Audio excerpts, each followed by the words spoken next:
I've been doing what you're recommending as much as I can, assuming that flowing downstream and staying connected to source is the most important thing. It is my priority. And whether it's most important or not, it's the only thing that feels good. So do you really have a choice, really? Well, not really, don't if I want to feel good. Don't do it for us. Don't do it because it's important. Do it because it's natural. Do it because it feels good, yeah. And what I notice is that sometimes I don't feel like a very nice person anymore. And I can give you an example. This week, right before I came here, the day I was getting ready to come on this cruise, somebody called me and said, "We need to talk." And I said, "I don't think I have anything to say to you." And she said, no, there are many issues we need to resolve. And I said, "I don't think so," and hung up on her. And it felt really good. Well, now, you just said that you didn't think you were very nice, but nice is a judgment from somebody else's perspective. Mm-hmm. In other words, we didn't say, be nice. We said, do what makes you feel best. Mm-hmm. And there's a difference, isn't there? Be nice means you should stand there and listen to someone, even if you don't want to. Feeling good means you should give yourself permission to hang up if you want to. It's very quiet out there. It must just be us. Well, it feels like new territory for me. Well, here's the thing. If someone, let's talk about this for a little bit, because before you would do something that would,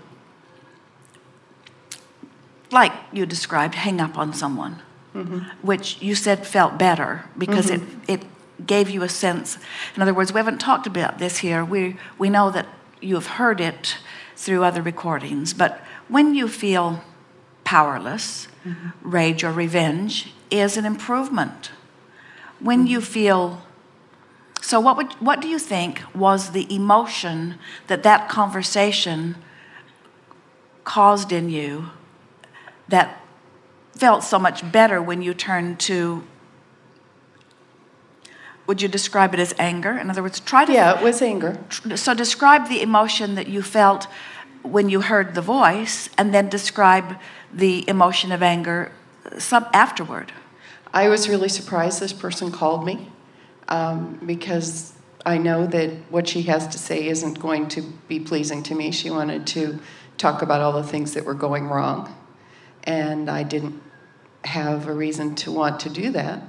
And I didn't see any possibility that it was going to make me feel better to do that. I knew it would probably make her feel better to do that. So when this person called, did it feel like she was somehow asserting herself into your experience and demanding of you that you participate in something that you didn't want to participate in, which, now, if you had really been tuned in, tapped in, turned on, first of all, the phone wouldn't have come. You'd have zigged while she zagged. You wouldn't have rendezvoused. So there's something going on in your vibration that made you enough of a vibrational match to that.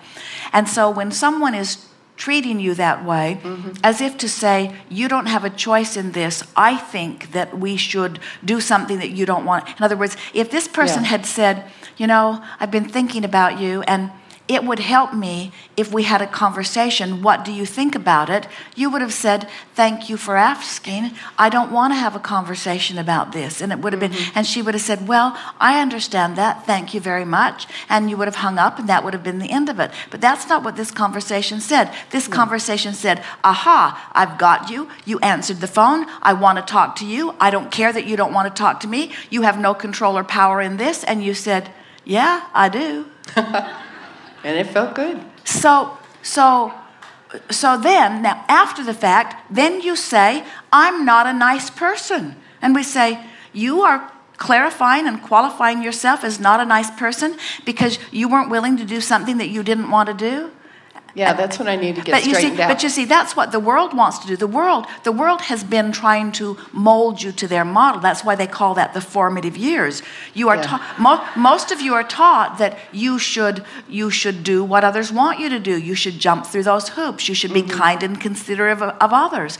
And we say it's not easy to be kind and considerate of someone who has already professed their unwillingness or inability to be kind and considerate to you. Now, we don't want you to be nice because that person deserved it, because that person didn't deserve it. That person got exactly what that person was putting out.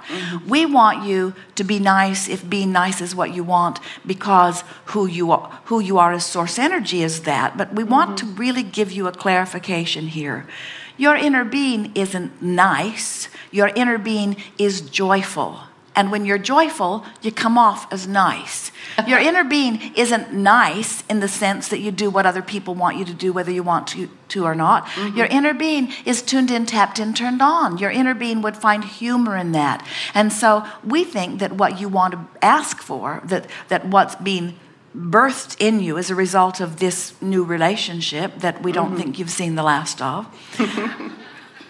what's being birthed within you is a desire to be more inner being like. And so, and there's a difference. To say, I'm going to be nice, that means I'm going to hold my tongue, I'm going to do what you want me to do. Nice is an interesting word, isn't it? Let's define it. Nice. Nice is when I do something I don't want to do because somebody else wants me to do it. So let's call nice what it is, disempowerment. And you never want disempowerment. It's always the other guy that wants you. And so when somebody says, you need to be nice, in your mind, translate it out for what it really is. You need to disempower yourself to do what I need you to do. And then find the humor in it. In fact, so if your inner being answered the telephone. Now, let's just play this out fully. So this person is going to call and sort of have it out with you. And your inner being is aware of it. So what do you think your inner being would do? Stay longer at the grocery store? Spend more time? Now, were you at home or was this a cell phone call? No, I was at home. But my inner being sort of did take over for the next time, because she called back several other times to explain to me why I needed to talk to her. And I had put my iPod in my ears, and I didn't hear the phone ring, and I didn't hear the message machine go on. And when I heard what she said about not understanding that I could possibly have not wanted to talk to her, I did laugh. It was really funny to me that she didn't understand why I wouldn't want to talk to her. So when you are living life through the lens of your inner being, you just wouldn't hook up with that. And by the time you did hook up, if you decide that you wanted to, you would be in such a place of clarity that what would come forth from you would not be something that would separate you from who you are. And the nice thing about living life is that you get to do it again and again and again and again and again. In other words, you get to live something that's slightly uncomfortable, and then you need to make a new plan. You get to make a new plan. And when you make the new plan, which is, I want to be tuned in, tapped in, turned on first, then off you go.